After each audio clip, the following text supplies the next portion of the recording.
to solve this circuit. This is called integrator. If you look at these circuits, you will really think, oh, difficult. You have a capacitor, right?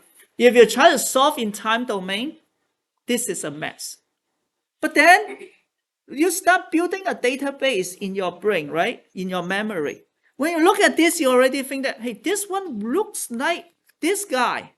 I learned that before in the last class or the previous, right? Hey, why professor did not just put this as R1, then my goal is solved, right? I always think in this way. Then you try to think, what if this is R1, it would be great, but even it's not R1, but if I were in the frequency domain, isn't that everything is the same? I just told you, right? So in the frequency domain,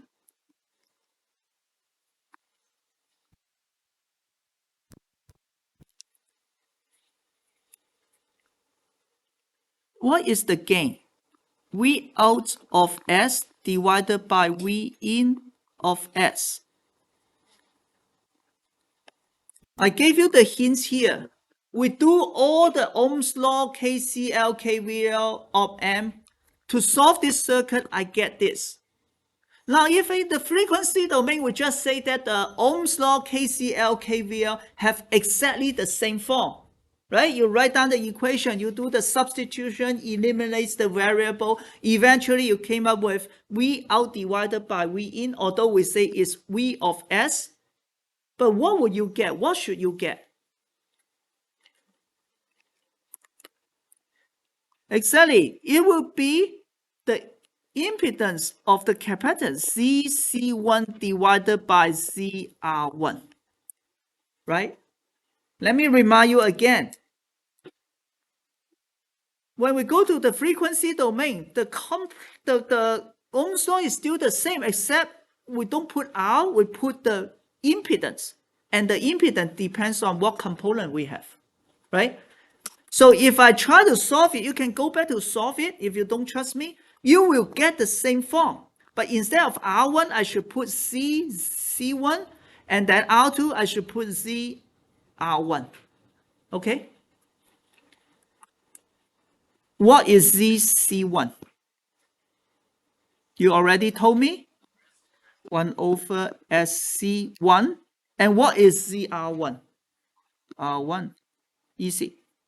Which is equals to negative 1 over SC1 R1. Yeah, thank you.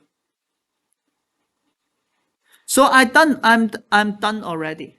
But for the human, right? Or we don't understand what is the meaning of this signal. Yeah, it does tell me that the ratio between the output and input at different frequency depends on this. So V output at 100 Hertz divided by V input at 100 Hertz equal to negative 1 over 100 divided by C1 R1. I know this. I can draw this figure now. I can draw it here, right? But what does it look like in the time domain? All I need to do is to do just a inverse Laplace transformation, right? Translate it back to Russian, like what we said, right? And same here, do a transformation. Now, this is a transfer function. I say, okay, transform the ratio of V out to V1 to time domain. Then, of course, by definition, this is V out of T divided by V in of T, right? But how about this one? How do I transfer negative 1 over S divided by... actually, I'm wrong. Sorry. I need to do multiply this to the other side. Sorry, I need to do a little bit more stuff. I forgot to... I cannot just transform it. I can only put one variable, right? So this one becomes V out of S equals to negative 1 over C1 R1 and then V in of S divided by S. Is this okay? Right? So what I'm doing is just multiply V into the right-hand side and do some grouping. Okay? So now I'm going to do the inverse Laplace transformation. Right? So on the left-hand side, by definition, is V out of t. How about the right-hand side? Well, if you not want to challenge yourself, you just use this equation, right? Do a lot of integration. But we already learned that it is given by this, right? So now I have something divided by s. When I do inverse Laplace transformation, it becomes what? Integration, right? So this becomes negative 1 over C1R1. Because they're constant, I can take it out. I don't need to worry.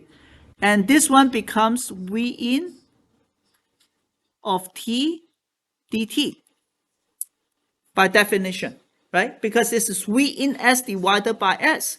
When I do the inverse Laplace, it becomes integration of this one, right? So in summary, you can see this. This is what we solve in the frequency domain. And then we do inverse Laplace transformation, it becomes this. So within maybe just a few minutes, we solve this really daunting equation by utilizing the Laplace transformation, right? We find that the output is actually the integration of the input. That's why it's called the integrator. And if you remember, I told you earlier, right? Maybe in 60s or 70s, people spend a lot of effort to develop the analog computer. This integrator is one of the important components. They can do integration just through the circuit in one shot. You don't need to go through discretization, addition, multiplication, which take a lot of time and energy, right? But later we'll see why it doesn't work. And by the way, although this is good, right, in the humans domain, in the time domain, but the frequency domain also gives us some insights. For example, we can easily see from here that the integrator is a low-pass filter. Why is that? What is the meaning of low-pass filter? For example, when the frequency is low, small frequency, right, then it means S is small, right? Because S is just J omega. Then what happened? Then the V out of S divided by V in of S, which is equal to negative 1 over R1 C1S, is going to be large or small? Large, right? Because we have a small S, right? So this is large. Again, what is the transfer function? It's talking about V out divided by V in. So if the V out divided by V in is large, it's saying that I transfer all the signal to the output, right? Right? You input a big one, you get a big one at the output for low frequency. Okay? But if the frequency is high, then of course S is large. Then similarly, V out divided by V in is going to be small, right? So if you have an input which is at high frequency, it's not going to go out to the output. You basically don't feel it. That's why it becomes a low-pass filter. Or the low-frequency component will go through. The high-frequency component cannot. Right? So besides using it as an integrator, you can use this as a low-pass filter also. Sometimes you want the low-pass filter, for example, to filter the noise, right? And to avoid some issue. Okay. Now let's look at this low-pass filter a little bit more because it can help us to gain the insight. Now, I have an input pulse here. Okay, it was 0 everywhere else, but it starts at it went to V1 when the time is 0, and it lasts for TB, a time of TB, duration of TB. So it's just a pulse, and I put to here. So what will be the output? Well, you already know the transfer function we just derived, right? So I can try to study what it is. I just use the equation here. I say V out must be equal to negative 1 over R1 C1 and integrates from infinity, right? But it was all 0, so I only need to start from 0, right? Because it only becomes V1. And then maybe just any time during this pulse times V in, which is V1. Right? So I have a constant voltage here. So when you integrate a constant voltage, you take out the constant voltage, and this is just equal to T, right? So you can see that the output voltage is negative V1 divided by R1 C1T. Basically, it means it's integrating the area, and that is exactly what we learned in calculus, right? You integrate a curve, you are integrating the area under it. So start from here, you don't have much area, then eventually you increase the area, right? But because it's an inverting amplifier, so your output actually goes down instead of go up, right? So it works as an integrator.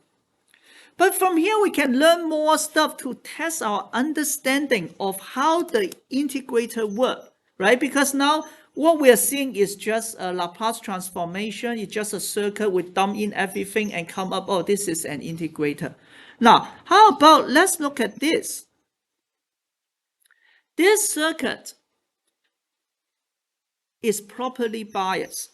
If A equals to infinity, what should we do for the input? What equation should we use? What do we know about the V plus and V minus? Virtual short, right? V plus equal to V minus. But where is V plus? Ground. So it is also virtual ground. So good. So basically, we are saying that this point is at 0. Okay. I have a constant voltage at V1. What is the current going into R1? Ohm's law, right? V1 minus 0 divided by R1, which is V1 divided by R1. This is constant. Yeah. So this amplifier has this characteristic. I put a constant voltage, it keeps drawing constant current into it. Where does the current go? Okay. First, can we go to OpAmp for an idea? No, right? Because the input impedance is infinity. Can we go to the capacitor? Now, then both of you are correct. Someone say no because it's a capacitor, but that's for DC component. But now we are working at the AC parts, right? So this is not pure DC because you need to consider this whole thing, right? So, and yes, it can go through because it has an AC component, right? So let's look at what happened. The voltage across the capacitor, V equals to, Q divided by C. Am I right? Yeah. Correct? If you forgot, remember this is the relationship. CV equal to Q. A good way, I always think in this way. C equal to Q divided by V. This is just like a cup, and this is like the egg put on the cup. I read it somewhere. Then I never mess up. Yeah, okay. C equal to Q divided by V. Now, what is V across this capacitor? It is 0 minus V out. Because this is 0, right? What is the Q in the capacitor? It needs to be an integration of the I of T. You keep charging the capacitor, right? You're charging it, right? Divided by C. But I know what is I, right? I must be equals to V1 divided by R1, correct? Because I is just IR1, right? This is IR1, okay? So this one is just V1 divided by R1 dt divided by C1, right? So as a result, V out equals to negative V1 divided by R1 C1T, which is the same as if we had used this equation. Right? So I'm not teaching you anything new, but I just want you to see it from another perspective. You recognize that, oh, the reason V out is giving an integration of V in is this. This current go through here, it keeps charging up the capacitor. And in order to get the voltage across the capacitor, right, the voltage depends on the charge. But the charge is the integration of the current goes in. And that's why this is an integrator. Right? Right, try to think about this so you can see things from many different perspectives and you will understand the stuff much better. In the future, right, if you have designed any circuit, that is what you need to do. Because if you can understand the circuit you're designing, you know all the problem and pitfall and limitation. Okay, you need to see from another angle, not just using the equation. This is not a requirement for this class, right? But that is the best way, right? I cannot do that also, right? I'm just showing it. Okay, let's go to an question.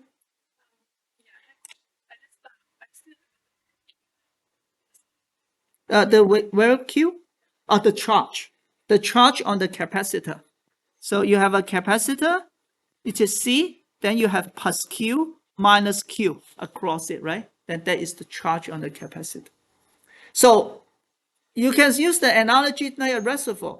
In a water reservoir, the level of the water is the potential. The amount of water is the charge.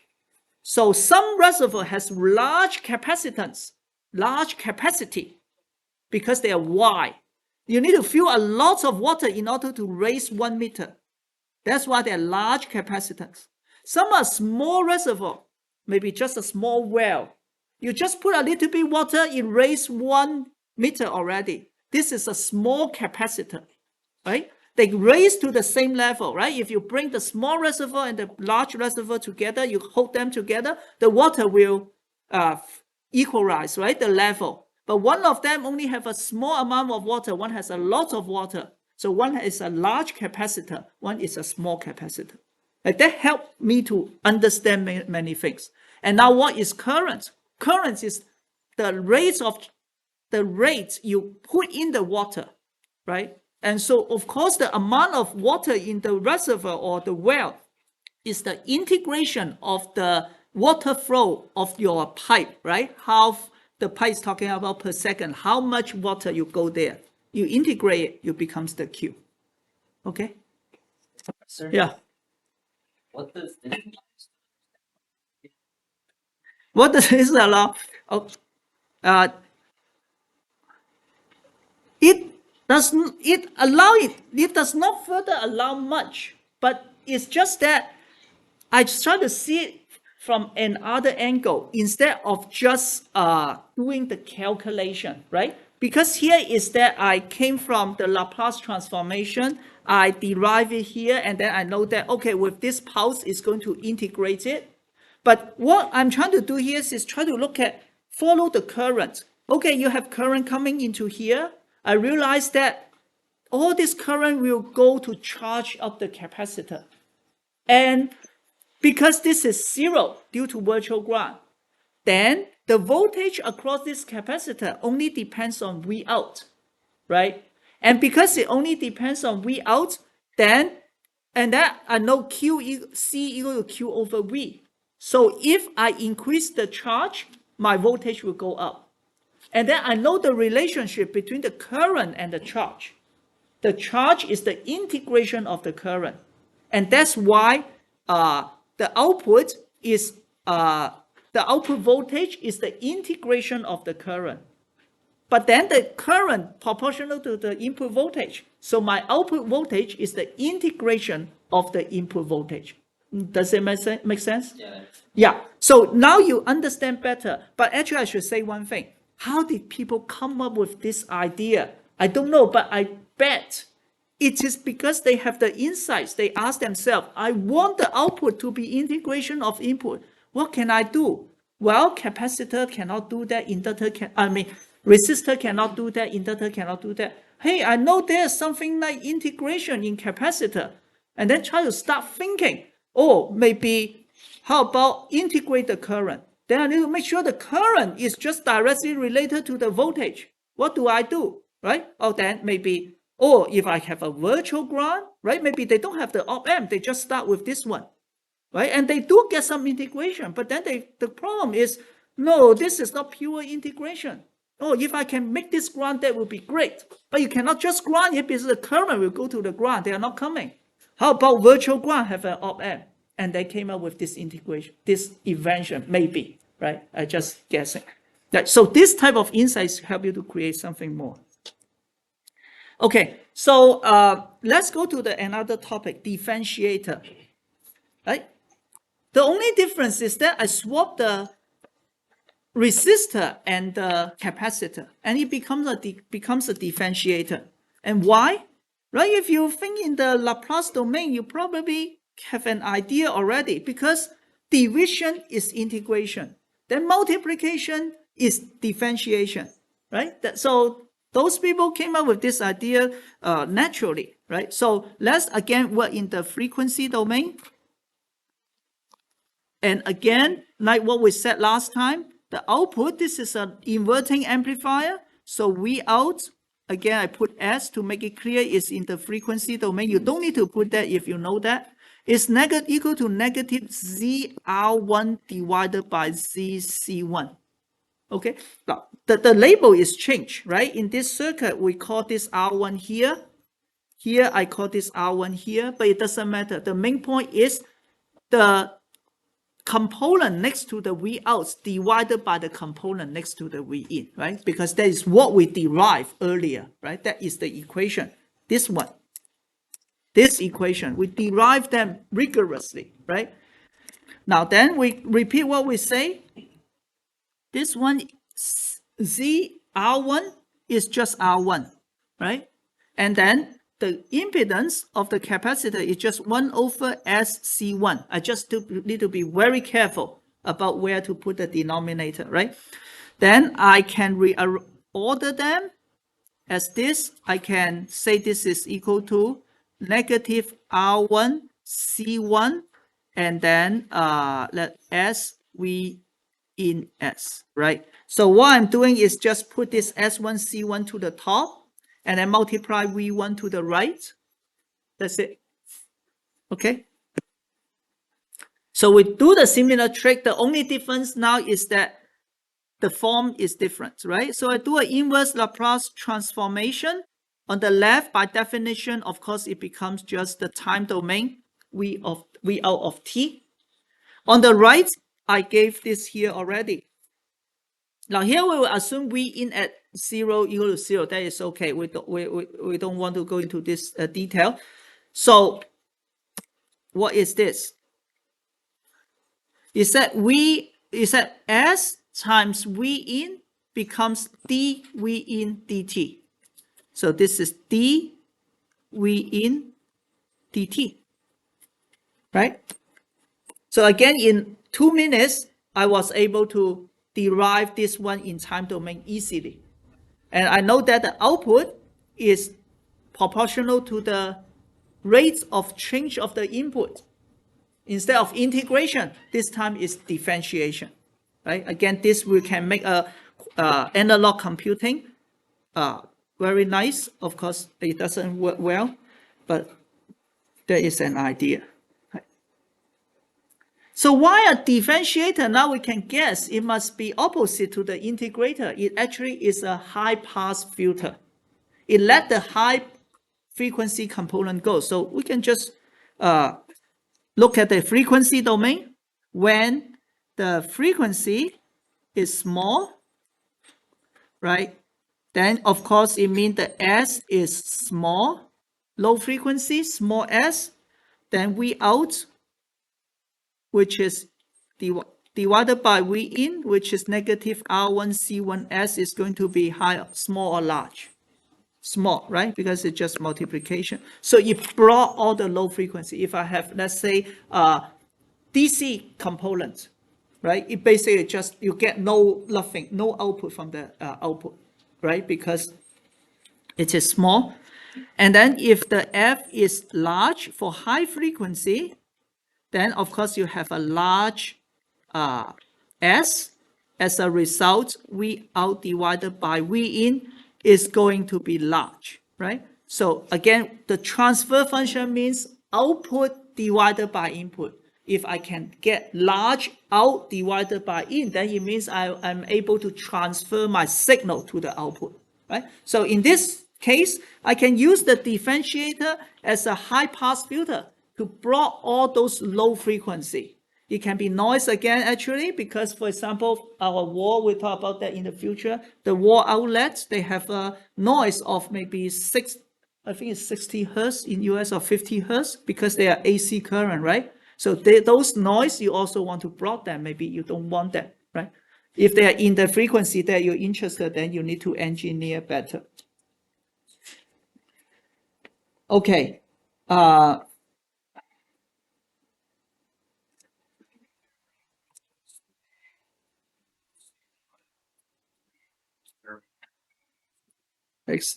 Very good. So he said that now, right? So it's good, very good. You guys go one more step, right? You just not learn it. Now you start thinking about how to use it. What is the function of different components? So he said that I can adjust R1 and C1. Then I change the frequency, right? At which I want to block, right? Or below which I want to block. Yeah. And then, of course, you will run into other issue, maybe area too large, or when the C is too large, you might have too much parasitic resistance, right? All these things, okay? So let's look at the differentiator for a constant pulse like last time, right? But just by this differentiation, we already know what the output is, right? Because we're doing the differentiation. So input is like this. So now, if it is constant, dV dt is 0, correct? Differentiation. So you only have a pulse like this going out. So your output will have this pulse when it is rising because it's a inverting amplifier. So you have a negative pulse, a delta pulse. And then when it's going down, you have positive pulse. This is useful. You can use to count how many pulse you are coming in, right? For your senior project, you can think about this, a differentiator, right? How many pulses coming in. And I'm not expert, but I bet many of the Keysight oscilloscope, right, you're working, they need to have a trigger, right? Remember when you do the oscilloscopes, they need to trigger or to latch something. It will be something related to this, right? How do you know a signal is coming in? Once I detect this pulse, I align with it and start plotting, right? So that is a very useful tool. Again, we look at another perspective, right? What do I want to say? Again, the Vx is 0 due to virtual ground. Okay. Now, so when the input is constant, right?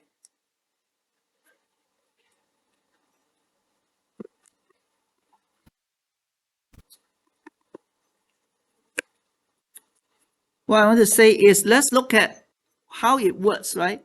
When V in equals to V1, which is constant. I'm talking about the parts that you have a constant input, or outside, right, when it is constant.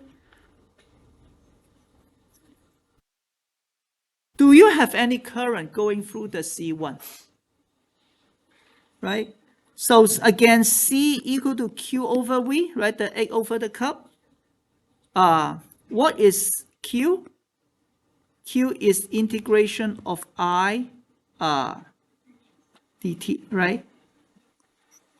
And then V is, in this case, is V in minus 0.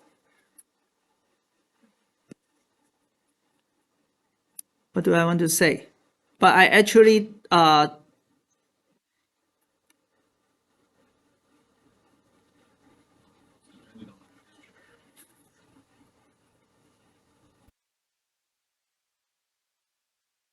sorry.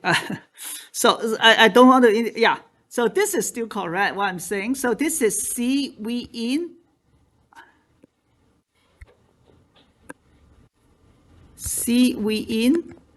equals to integrate of dt, right?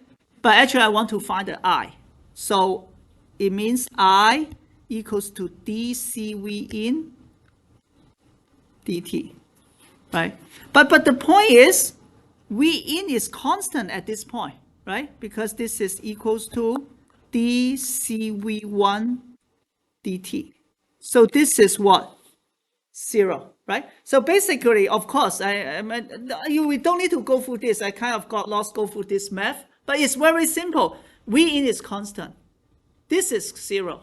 Do you have any current going through the capacitor? Just two constant voltage across the capacitor, right? No current. Make sense?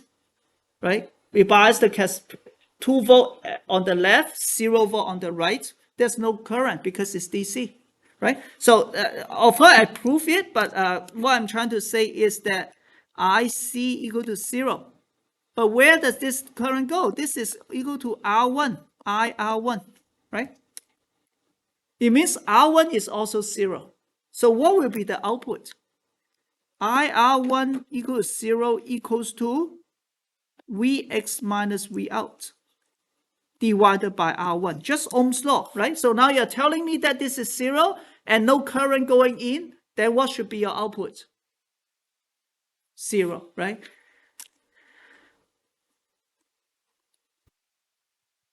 Right, so this is another thing to show. I'm not showing the whole curve, I'm just showing that if your input is constant, my output will be 0, right? And it works as a differentiator. That is what a differentiator does, right? You have constant input, then your output should be 0, because differentiation of a constant signal is 0. And why this works? Oh, because when you are constant, the capacitor has no current. So no current goes into R1. Then output would be virtual ground also, right? Just another way to look into that. Otherwise, using your equation, you know that already. Okay, let me see.